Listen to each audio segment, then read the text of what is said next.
perguntasse a você um salmo conhecido da Bíblia, qual você poderia citar aí? Eu escolhi com paciência no Senhor, Salmos 40. Salmo 40, isso. Um outro.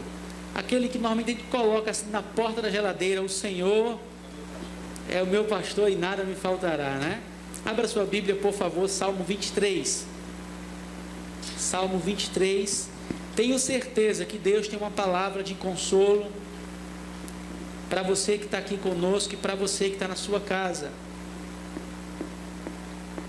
É um salmo muito conhecido, um salmo belíssimo, que às vezes colocamos na cabeceira da cama, às vezes colocamos, como eu havia dito, na porta da geladeira, às vezes até colocam em carros, né? O Senhor é meu pastor e nada me faltará. Penso que o tempo não seria suficiente para eu expor os 6 versos do capítulo do Salmo 23. Eu não teria tempo suficiente para expor todo o Salmo, mas eu queria conversar com vocês olhando para o versículo 4 do Salmo 23. Salmo 23, versículo de número 4. Todos acharam? As pessoas buscam por aí revelações. As pessoas buscam por aí ações externas para que Deus fale com elas. As pessoas insistem em ter um relacionamento com Deus imaturo. Então, a maneira mais eficaz de Deus falar conosco é através da sua palavra, através da palavra lida, explicada e aplicada. Então eu peço que você que está em casa, você que está aqui, não feche sua Bíblia. Eu vou partir o versículo 4 em 3 blocos e vou estar extraindo algumas lições ao longo da leitura, e eu tenho certeza absoluta que Deus vai falar com você. Amém? Eu vou repetir: eu tenho certeza absoluta que Deus vai falar com você. Deus lhe trouxe aqui porque Ele tem uma palavra para você. Deus fez com que você ligasse o seu aparelho de televisão ou celular, seja pelo YouTube, seja pelo Instagram, porque Ele tem uma palavra para você. O salmista no Salmo 23, no verso 4, ele vai dizer: ainda que eu passe pelo vale da sombra da morte, não temerei mal nenhum, porque Tu estás comigo. O Teu bordão ou a Tua vara e o Teu cajado me consolam. Eu vou ler mais uma vez, eu queria que vocês lessem comigo, vamos lá? Ainda que eu passe pelo vale da sombra da morte, não temerei mal nenhum, porque Tu estás comigo. O Teu bordão e o Teu cajado me consolam. Irmãos, observem só na parte A do verso 4, quando o salmista diz: ainda que eu passe, que eu ande pelo vale da sombra da morte. O que o salmista quer dizer?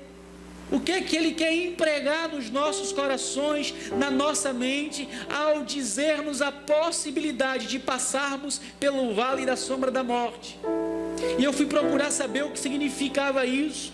E diz respeito ao vale mais escuro, mais tenebroso, um lugar sombrio.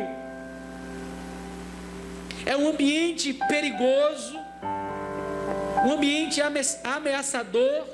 É um ambiente que, de certa forma, um dia todos nós iremos passar.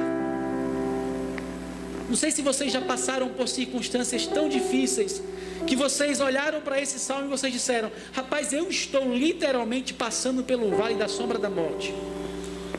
Deixa eu lhe dar alguns exemplos. Quando nós perdemos um pai, uma mãe, um filho, uma filha, um ente querido, literalmente nós sentimos uma angústia, uma dor, como se estivéssemos passando pelo vale da sombra da morte, por um lugar tenebroso, obscuro, de dor. O salmista, ele pinta a imagem no Salmo 23 como se ele fosse uma ovelha e Deus o seu pastor. O salmista sabia que a ovelha é animal. É um animal que não tem uma visão longa. Vocês sabem que a ovelha enxerga no máximo 10 metros de distância, não mais que isso, já de forma turva. E aqui ele começa a ilustrar de que é possível uma ovelha tropeçar, é possível uma ovelha passar pelo abismo, é possível uma ovelha ser machucada, é possível uma ovelha sofrer, é possível uma ovelha passar pelo vale da sombra da morte. Irmãos, eu fico preocupado que tipo de cristianismo nós estamos construindo nos dias de hoje. Um cristianismo que quer isentar ou que quer nos iludir, dizendo-nos que nós não iremos passar por vale da sombra da morte. Ao longo de toda a Bíblia, Jesus foi honesto quando ele disse que nós iríamos sofrer por causa dele. Jesus havia dito que os sinais da volta dele iria fazer os crentes sofrer. Os sinais iriam, fazer os crentes sofrer. O profeta Isaías no Antigo Testamento deixa claro também isso. Deixa eu ler alguns textos com vocês da possibilidade de passarmos pelo vale da sombra da morte. Já falei para vocês, eu fico triste. Já faz um bom tempo, alguns meses que eu não assisto televisão, nenhum canal. Eu já não assistia a Globo em si. Hoje já não assisto mais nenhum. Porque a nossa antena quebrou, eu não quis comprar mais, graças a Deus. E às vezes quando eu ligava, eu escutava um evangelho tão mentiroso, tão ilusório, de que não passaríamos por dificuldades, por problemas. E o salmista é claro aqui: é possível passar sim pelo vale da sombra da morte. É possível que o vale da sombra da morte alcance minha casa, minha família, sua casa, sua família. Eu não trouxe aqui uma palavra de tristeza, daqui a pouco eu explico a vocês. Mas olhemos para a Bíblia. João capítulo 16, o verso 33. O que Jesus vai dizer sobre passarmos ou não por dificuldades. João 16, verso 33. Jesus vai dizer: estas coisas vos tenho dito, para que tenhais paz em mim. No mundo passareis por aflições. Jesus não nos iludiu, gente. O salmista não está nos iludindo, ele está dizendo: olha, mesmo eu sendo ovelha do pasto do meu pastor, eu passarei pelo vale da sombra da morte. E Jesus diz isso: no mundo vocês terão aflições, vocês passarão por aflições. Olhemos para o profeta Isaías no capítulo 43, um texto que eu cito inúmeras vezes aqui nas minhas exposições. Amo esse texto. Isaías 43, versículo 2: quando passares pelas águas, eu serei contigo. Quando passares pelos rios, eles não te submergirão.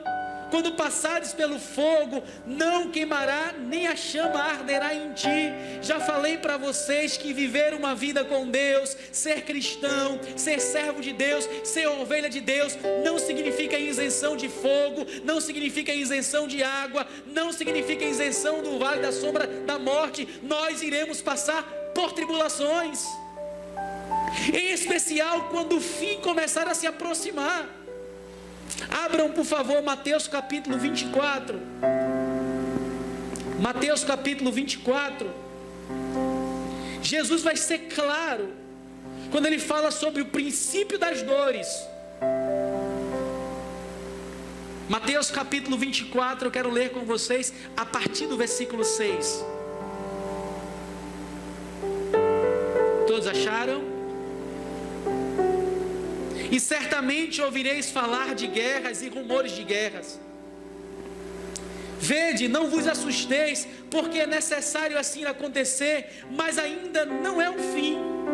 Versículo 7.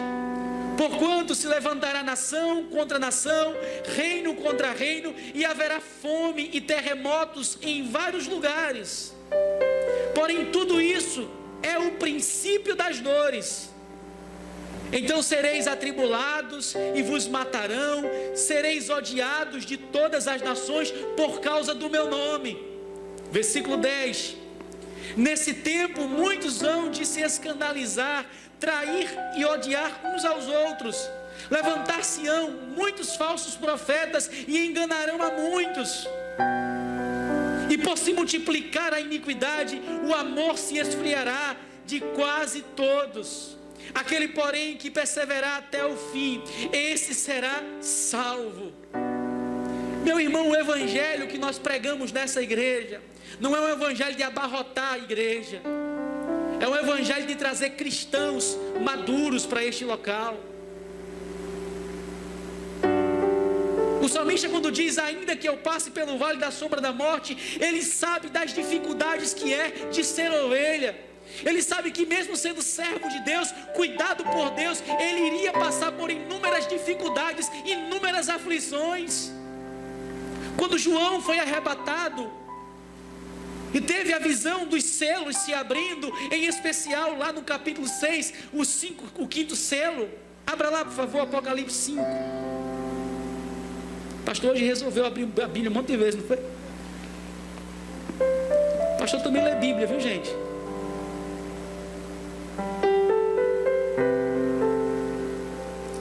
Apocalipse capítulo 6. Ainda falando sobre o vale da sombra da morte, ainda falando sobre o evangelho, sobre o cristianismo não ser um cristianismo falso, um cristianismo verdadeiro, que nos faz entender que passaremos sim por dificuldades. Meu irmão, se você quer um evangelho só de vitória, só de bênção, a Igreja Batista não é o lugar. A Igreja Batista é o lugar daquele crente que sabe que vai sofrer, mas Deus está com ele, que sabe que vai chorar a noite toda, mas pela manhã vem a alegria, que sabe que vai passar pelos rios, pelo fogo, pelas águas, mas ele não vai ser afogado e o fogo não vai queimar nele. E João vai dizer e vai narrar em Apocalipse o sofrimento de muitos homens que morreram em prol do evangelho e muitos que ainda precisam morrer. Apocalipse capítulo 6, a partir do versículo 9. Quando ele abriu o 5º selo, vi debaixo do altar as almas daqueles que tinham sido mortos por causa da palavra de Deus e por causa do testemunho que sustentavam. Eles foram mortos por causa de quê, irmãos? Por causa da palavra e do testemunho que eles sustentaram. E eles clamaram no versículo 10, em grande voz, dizendo: até quando, ó soberano Senhor, santo e verdadeiro, não julgarás nem vingarás o nosso sangue dos que habitam sobre a terra? E olha agora a resposta. Então a cada um deles foi dada uma vestidura branca, e lhes disseram que repousasse ainda por um pouco de tempo, até que também se completasse o número dos seus servos, de seus servos e seus irmãos que iam ser mortos, como igualmente eles foram. Irmãos, o salmista aqui, ele viveu antes de Cristo, e mesmo assim ele já falava sobre o vale da sombra da morte. O salmista sabia, Zilma, das dificuldades da vida cristã. O salmista sabia que ser cristão, irmãos, eu estou usando a linguagem do Novo Testamento, aplicando-a no Antigo Testamento. Por favor, entendam isso, tá? Entendam isso. O salmista sabia que ser ovelha de Deus não iria isentá-lo das dificuldades. Mas o que me chama a atenção aqui, eu falei para vocês que eu quero trazer uma palavra de consolo, amém? O que me impressiona aqui é a postura do salmista. E já provei para vocês aqui que tudo que está acontecendo aponta para a volta de Jesus. Jesus está voltando, meus irmãos. Eu posso ouvir um amém?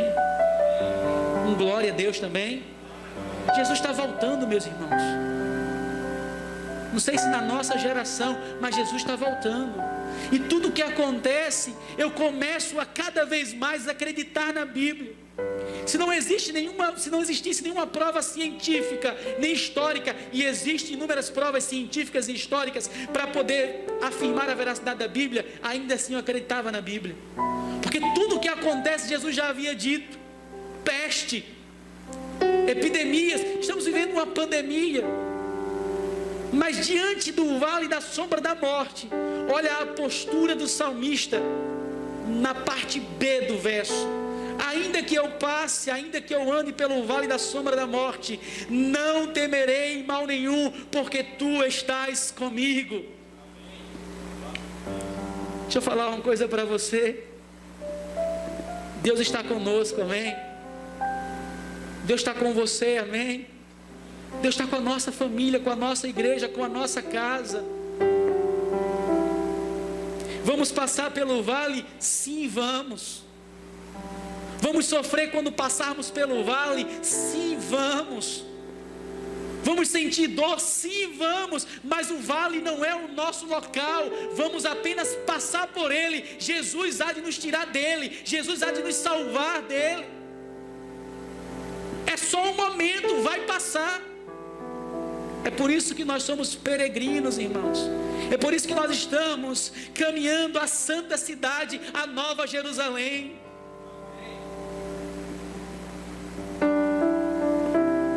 O vale não é seu lugar, amém?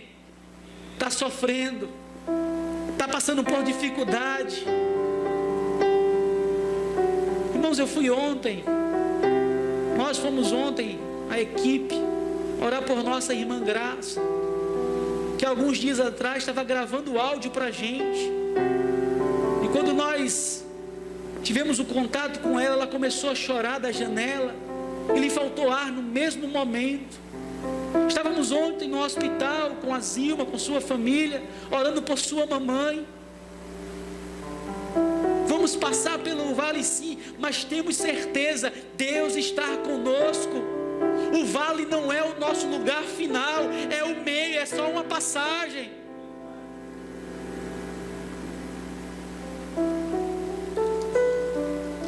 Abra sua Bíblia, carta aos Romanos, capítulo 8, por favor.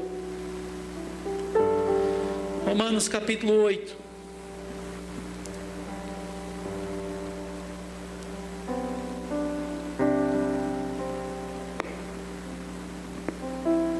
Todos acharam? Romanos capítulo 8. O apóstolo vai dizer a partir do versículo 31. Que diremos, pois, à vista destas coisas? Se Deus é por nós, quem será contra nós?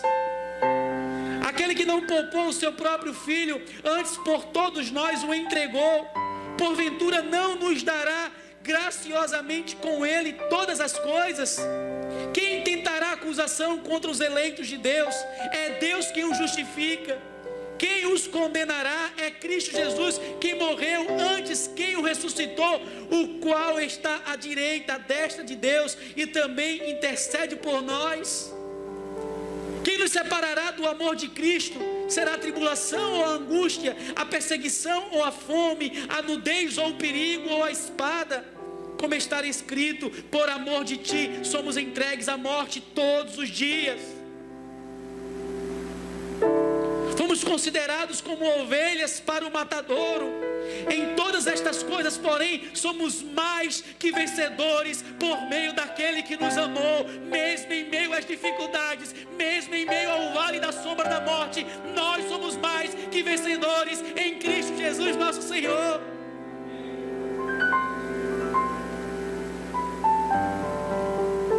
Versículo 38, porque estou bem certo de que nem a morte, nem a vida, nem os anjos, nem os principados, nem as coisas do presente, nem do porvir, nem os poderes, nem as alturas, nem a profundidade, nem qualquer outra criatura poderá nos separar do amor de Deus que está em Cristo Jesus, nosso Senhor. Somos mais que vitoriosos, porque Deus está conosco, pelejando o nosso favor, guerreando o nosso favor.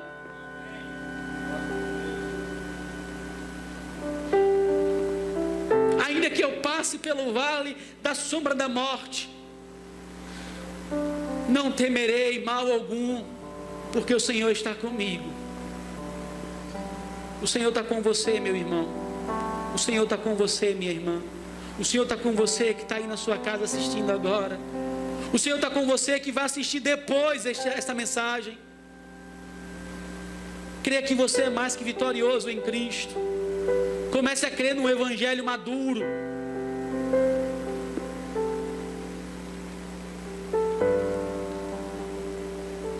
Mas não para por aí não, irmãos. O salmista ele continua: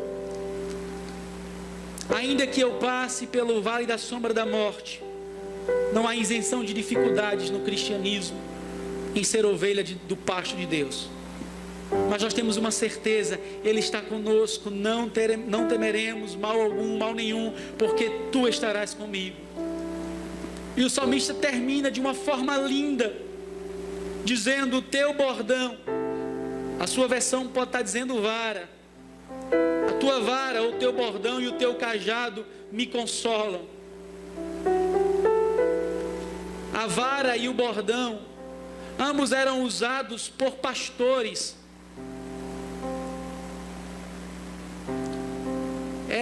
É uma linguagem bem conhecida no Oriente Médio, não é isso, Sossô?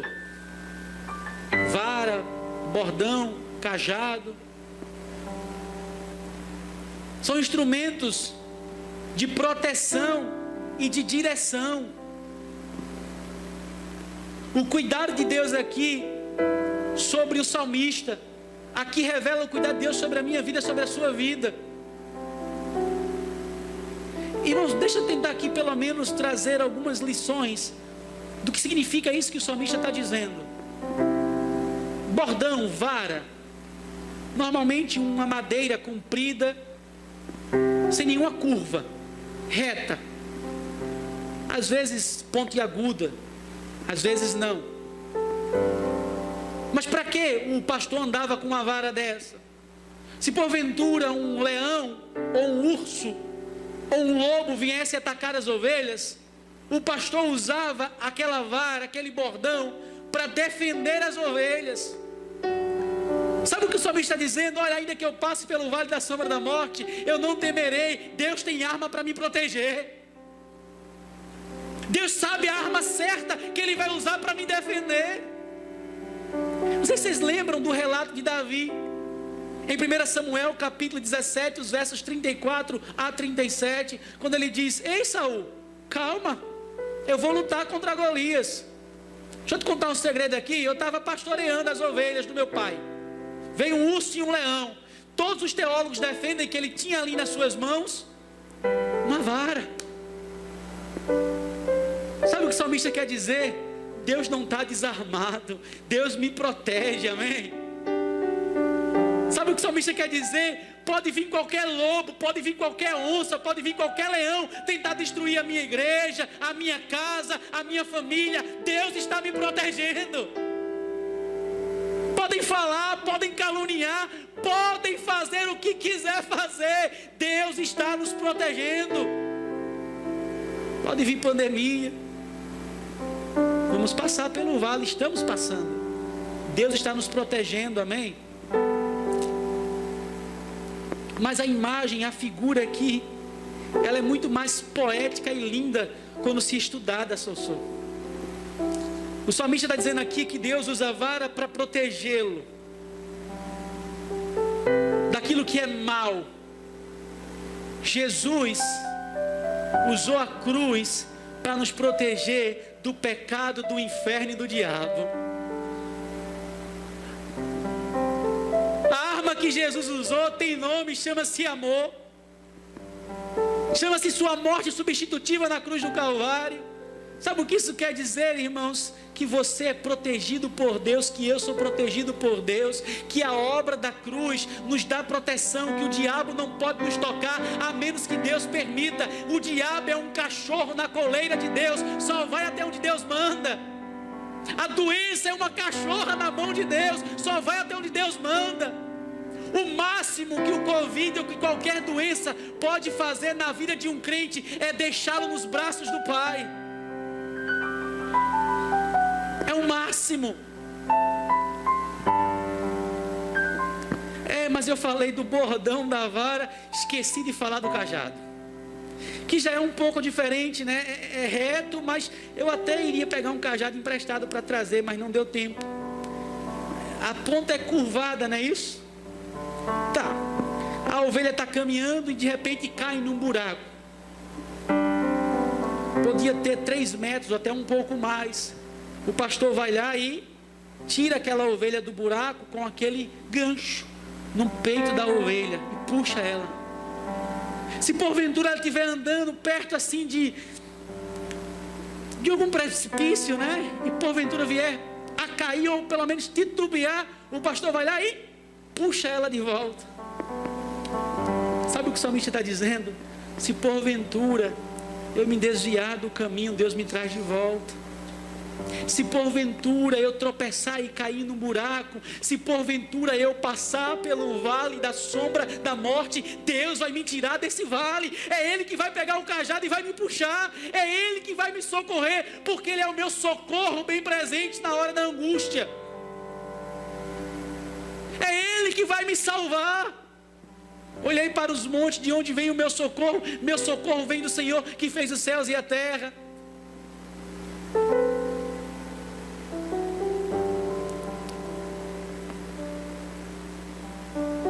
A vara traz a ideia de proteção, o cajado traz a ideia de direção.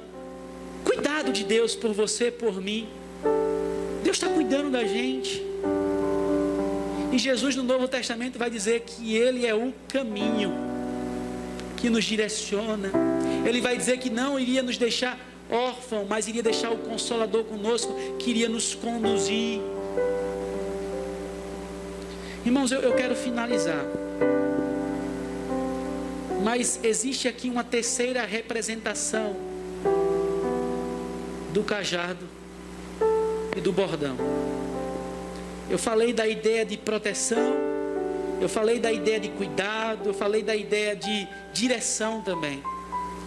Mas eu preciso também falar da ideia de correção.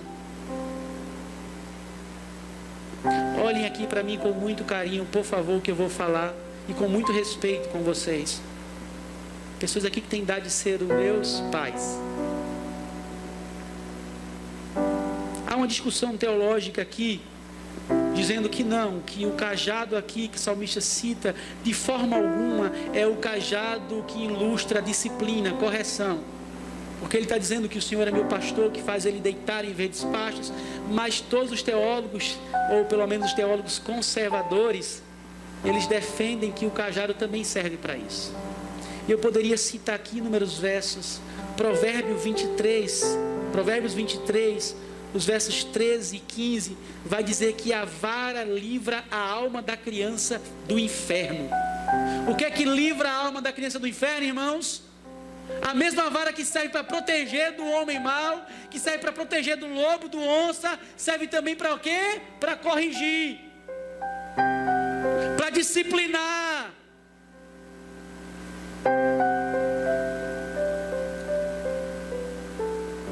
Provérbios 13, 24 vai dizer que o pai, por ter amor ao filho, ele corrige, ele disciplina. Provérbios 3, verso 12 vai dizer que Deus, como um pai, disciplina o filho que ama. Hebreus 12, versículo 6 vai dizer que Deus disciplina o filho que ama também. Sabe, irmãos, quando nós estamos em perigo, Deus nos protege, amém? Quando estamos em pecado, Deus nos corrige, amém? Quando estamos em perigo, Deus nos salva, amém? Quando estamos em pecado, Ele também nos salva, nos corrigindo, amém? É porque nós só queremos a parte que a gente acha que é a parte boa, mas faz parte do pacote completo do cuidado de Deus. Já falei para vocês que Romanos 1, Deus entrega aqueles que não querem compromisso com Ele. Abra sua Bíblia aí, por gentileza. Segunda carta que o apóstolo Paulo escreveu a Timóteo. Primeira carta a Timóteo. Por favor. Estou terminando, irmãos, eu acho. Primeira carta a Timóteo, acharam?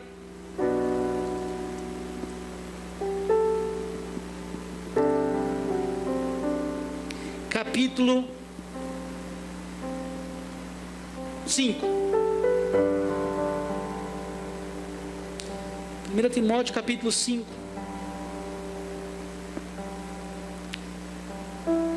Leia aí comigo, por gentileza, o verso 20. Quando estamos em perigo, Deus nos salva, amém, irmãos? Quando estamos em pecado, Deus nos corrige, amém? Olha o que vai dizer, 1 Timóteo 5:20. Quanto aos que vivem no pecado, repreende-os na presença de quem, irmãos? Repreende-os na presença de quem, irmãos? Aqueles que estão em pecado, eles devem ser repreendidos na presença de todos, para que também os demais temam. A correção é bíblica, faz parte do amor pastoral. Só que tem uma diferença. O lobo recebe a pancada para se afastar da ovelha, mas a ovelha, quando sente a dor, se aproxima do pastor, porque sabe que é com amor. Eu vou repetir: o lobo, a fera, quando recebe a pancada, se afasta com medo. A ovelha, quando sente a dor, se aproxima do pastor, porque sabe que é amor.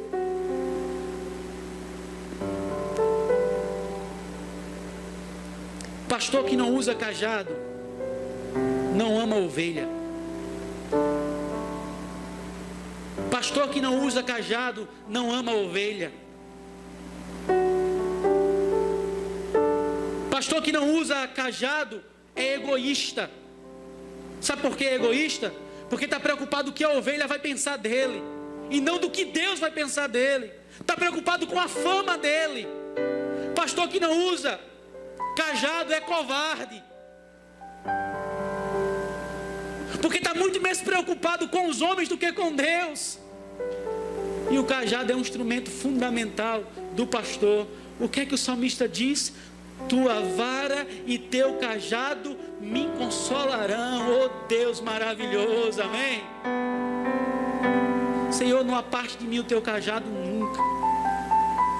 Um dia que o Senhor não quiser mais me corrigir, irmãos, eu estou perdido. Vou fazer igual o pastor Jonas, contar uma historinha para terminar. Disse que um grupo de turistas, eu acho que só estava nesse grupo,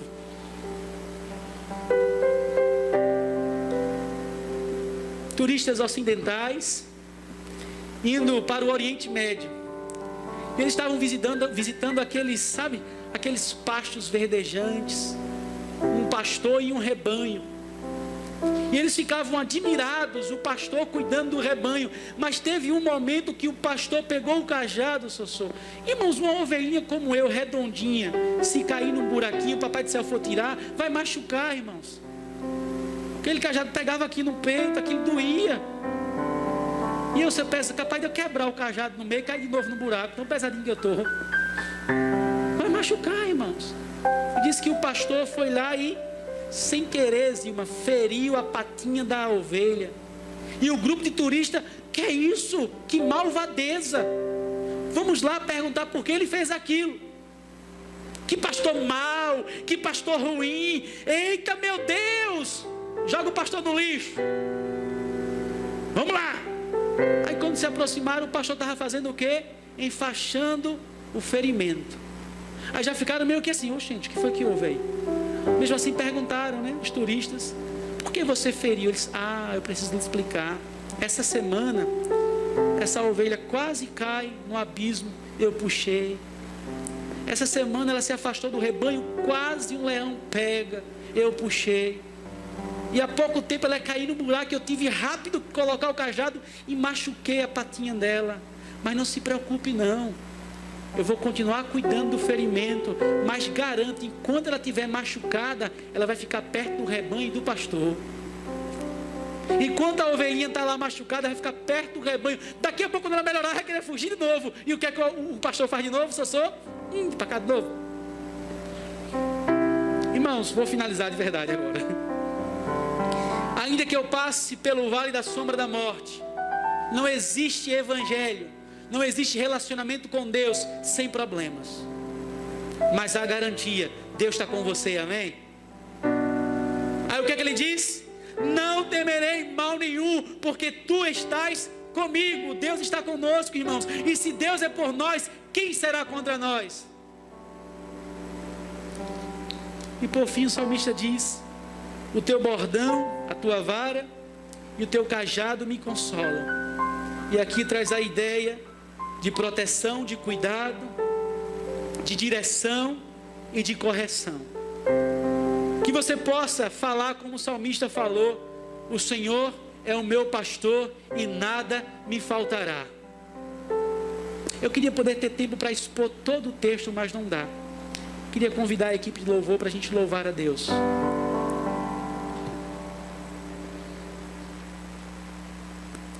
Deixa eu lhe fazer uma pergunta. Você está passando pelo vale da sombra da morte? Você está passando por dificuldades? Você está sendo perseguido ou perseguida? Eu escutava hoje o relato da Germana dizendo o quanto ela foi perseguida. Sesmac foi? Não ganhou R$1 do Sesmac falando isso não, viu? E Deus mesmo assim o tempo todo se levantava para proteger. Deus está cuidando de você. Ele está com você e Ele não vai abandonar você. A Bíblia diz que Ele ficará conosco até a consumação dos séculos. Mas lembre de uma coisa: o pastor que ama a ovelha, protege, traz para perto, dá caminho e corrige. Vamos louvar a Deus.